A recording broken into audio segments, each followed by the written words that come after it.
Appreciate y'all being here to cover our guys and our game. Good win, thorough in a lot of ways. Wasn't pleased with the long run at the end, but really, as a whole, really good football game by our guys. I thought a lot of things showed up that were really fundamental and detailed that made us successful. And, happy to get the win on homecoming. I thought it was a great crowd. I thought the students showed out big time. I thought the fans did a great job showing up to support our team. I'm very, very, very grateful that so many people came back. I went on my Friday run yesterday after our practice, which is what I always do on Friday, and I felt like there was more people on campus than I've ever seen here, which is really cool to see all the alumni back and all the fans back, on campus, 10th year anniversary of Ullman, just a fun environment and what college football is supposed to be all about. And so very, very grateful for our fan base being here today and supporting our team. And we can't be as good as we can be without their support. So with that, we'll open for questions. When you rush for 327 yards, 5 touchdowns, I would imagine that's going to be a recipe for success most days. Yeah, if you run for over 300, you should win. We fumbled the ball there, I wasn't real pleased with that, but 52 carries for 327. A lot of guys got in on the act. Makai, the usual for him, just a pedestrian day of 153 yards, 8 yards to carry. Ty Thompson, Trey got in there. He had the fumble, but he was really rushing the ball good until that fumble, and then but a lot of guys in on the act. Really successful day on the ground. How much do you feel like that? Especially like in that first half, kind of set the tone for just kind of the dominance that your team showed? Yeah, they were kind of aggravating us a little bit with some things they were doing on our offense. They did some nice things, brought a couple edge pressures, kind of did some things that were different than they had shown on tape. They were coming off of a bye week, so we knew they were going to maybe bust out some looks that we hadn't quite seen as much of. So early in the game, first quarter, a couple of things that stalled out on us. They did a good job of sort of maybe throwing us a changeup or a curveball, if you will.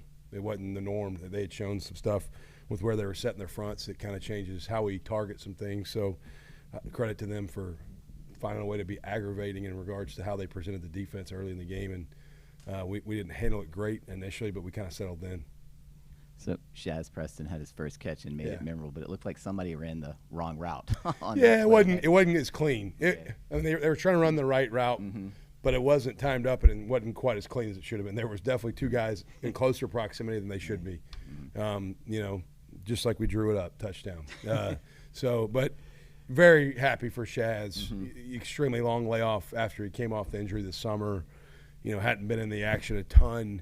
Was kind of back North Texas, but didn't really practice enough during the week to merit playing him. Got in a few snaps against Charlotte.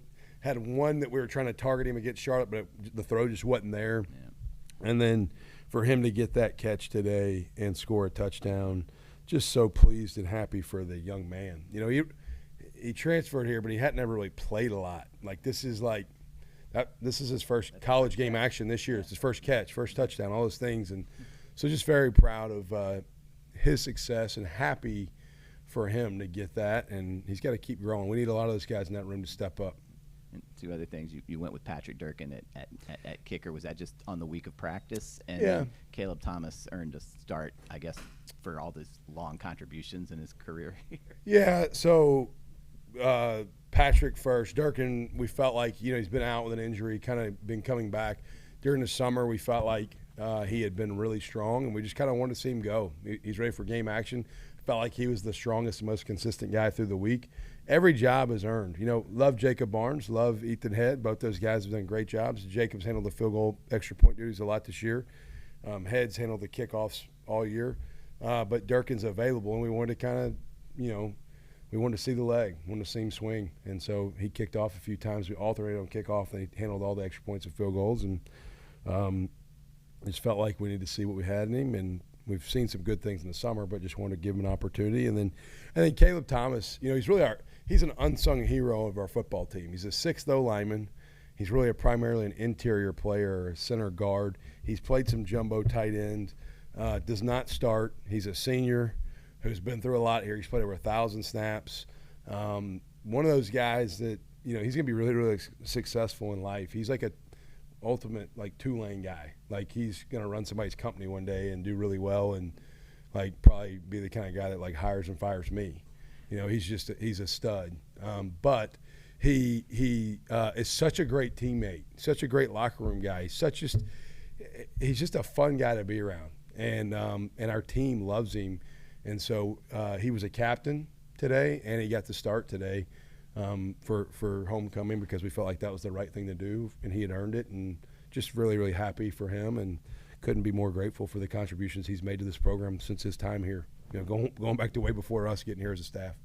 And then one thing I know, you want to celebrate this. You got Navy coming up next. The results today mean that's a monster game. It was going to be a big game anyway, but a monster game. Yeah, they're all big. You know, every game's big. You only get 12 of them. But this one obviously has some added value because of what's on the line, and it's a handful, man. Like, you know, defending any kind of quarterback run, option-ish type stuff, they're different than Army. We've played Army the last 2 years when we were at Troy. Navy's very different with how they do some things, and their pass game's a little different.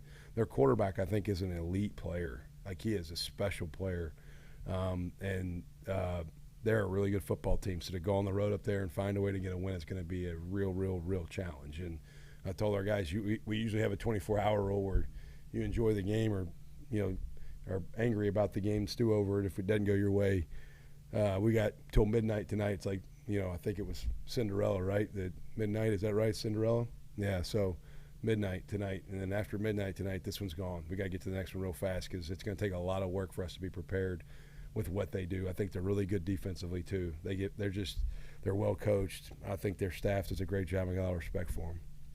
I kind of asked you this during the week, but to that point of midnight, we have to turn the page. Your group's focus has been, to me, one of the most impressive things throughout this year. Yeah. Like, how much do you feel like, even with that task, that big task coming up, that like this group is like gonna be locked in and obviously where they need to be? Yeah, I think, you know, you always worry about guys being in the moment, being present, being where their feet are. You also always worry about teams becoming complacent. It's human nature to relax when things are going good. This team's done a pretty good job, I feel like, of just kind of staying, you know, process-oriented, staying hungry, keeping a chip on your shoulder, understanding that you get what you earn. You're only as good as your last day or the next day. Like, there's no, like, can't look too far out in front, can't worry about the past, you know. I tell our guys all the time, if you worry about the future too much, that creates like worry or anxiety. If you worry about the past, it creates regret in your heart. Man, just live where you are. Like, be where you are. And we got to be really good in every moment this week to get ready for what I think is a top 25, top 30 football team for sure with the way they play. When they're executing all levels, like, they've been a problem for a lot of people. So we got to work it out for us for sure. And then on today, your defense gave up 5 first downs all day. Is that maybe the thing that was most impressive about their performance, or what would you say stood out the most about your defense today? Yeah, I think we had a good number of 3-and-outs. We didn't allow a whole lot of extended drives. Holding the team to 6 points is really good. We gave up a 75-yard run that really pisses me off. Like, I'm just still angry about that. And they're going to get a run, but like we got 11 guys in the field. Nobody could go make a tackle. We played with rotten effort on that play. So the defense, if they think they've got it all figured out, that play, they're going to watch it tomorrow or Monday. Sorry, and if they want to feel like they did something today, they realize real fast that wasn't good enough. So sorry, I'm a little angry about that play. Yeah, and I want this shut up, but I just don't like bad football plays. That was a really bad football play. Like, we have a guy unblocked in the backfield, could have made the play. He didn't make it, okay. And we got 10 other guys that we have 3 guys, I think, that just flat out loafed on the play in the pursuit of the football, and it's like, that makes me want to throw something. I won't throw it just at y'all or anything, but it makes me frustrated. Awesome. Thank y'all. Appreciate you.